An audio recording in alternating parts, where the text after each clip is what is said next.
Well, hello there to each and every one of you in the South Devon Choir. This is a quick introduction and tutorial about the videos we're going to be making over the next month or so, month and a half. And it's been done already by many choirs. In fact, if you were to Google Shenandoah and the National Youth Choir of Great Britain, you'll be able to see how they've done it. Maybe you've all seen on social media, it looks a bit like Celebrity Squares when you can see everybody's head and shoulder on the screen. Maybe 20 people, maybe 200 people. And what they're doing is singing together. Somebody has edited it all together to make a satisfying musical performance. There is a way of doing it if you have an Apple Mac, that you can do it with one device. I ran an experiment the other day watching a YouTube video and also recording a QuickTime video at the same time on the same device, and it was possible to synchronize. So you can do it with one device. But what I'm going to explain to you now is the way it's happening in the folk music community, and they're doing it very successfully. It's called two-device recordings. The simplest way is that you have a phone. So here's my iPhone, and I'm going to use that to record with. And if you go to the camera setting, you can not just take photographs, you can take videos, and the phone has a built-in microphone, so you can take very successful videos. And you're going to sing along to a backing track, and that's going to play on a second device. For example, your laptop. If you go on your laptop to, for example, YouTube, where you'll see your backing tracks, and you're watching on your laptop the backing track, you're singing along, and you're recording it on your phone. There's one important point to make, which is that we don't want to hear the backing track. We only want to hear your beautiful voice. So the other thing that you need is headphones. Now, with my iPhone came some very basic headphones that sit in your ear. And if you look in your phone pack, I've just dug these out. I've got a whole range of different headphones that come with phones. This, for example, is a special iPhone jack that goes into the port. And then you've got headphones. But this is for videoing on, and I don't want to be plugging this into here. I want to be plugging my headphones into the computer. So this won't work. You need to find what's known as a small jack headphones.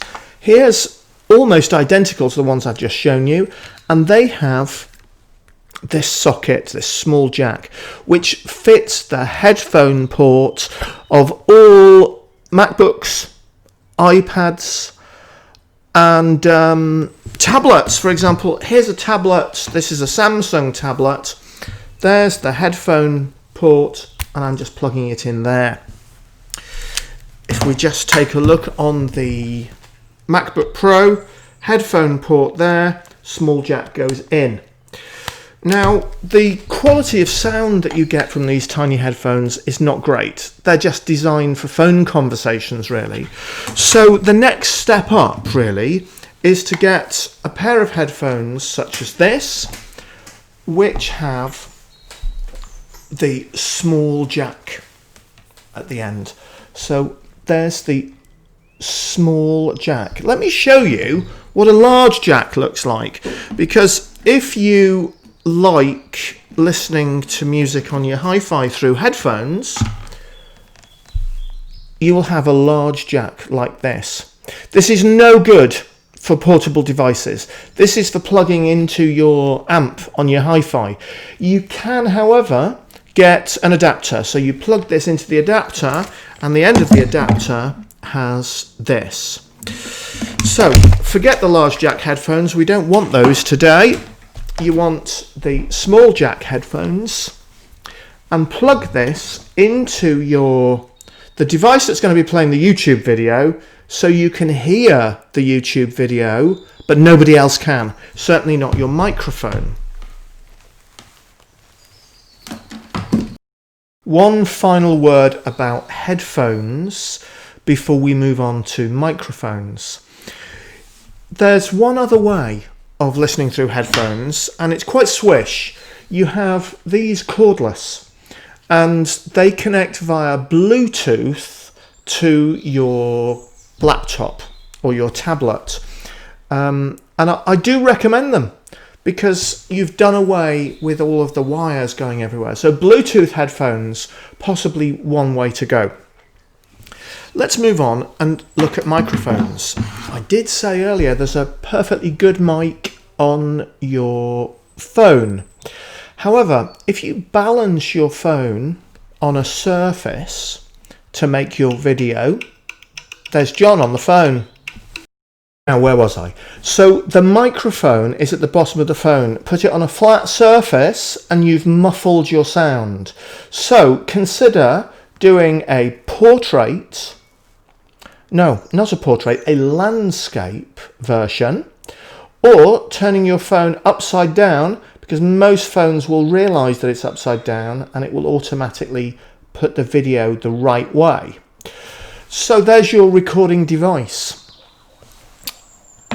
Microphones.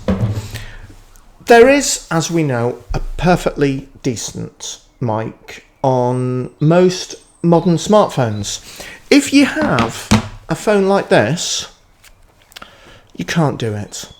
You won't be able to watch video, record video. No, these older generation phones, no. It's got to be a touchscreen smartphone. What I'm using here is a better mic, far better than the inbuilt mic on either MacBook Pro, tablet, or iPhone.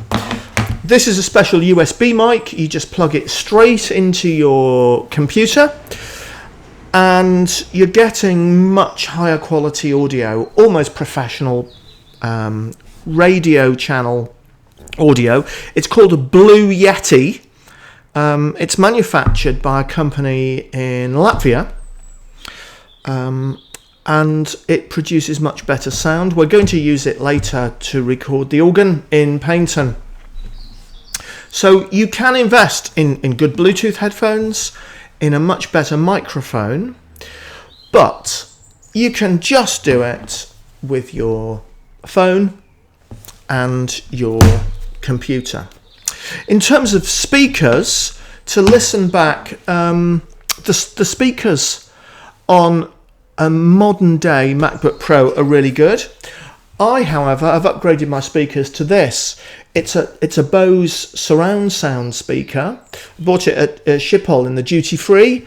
It was about €200, I think, but it produces fabulous bass even from such a small speaker. So you consider doing that, particularly when we're doing our singing on a Thursday, but it's not essential.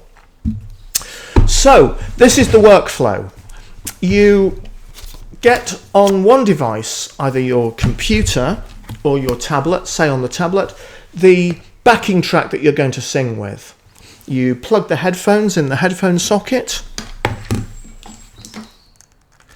put the headphones on, watch the YouTube video and sing along, and you're recording yourself on your phone.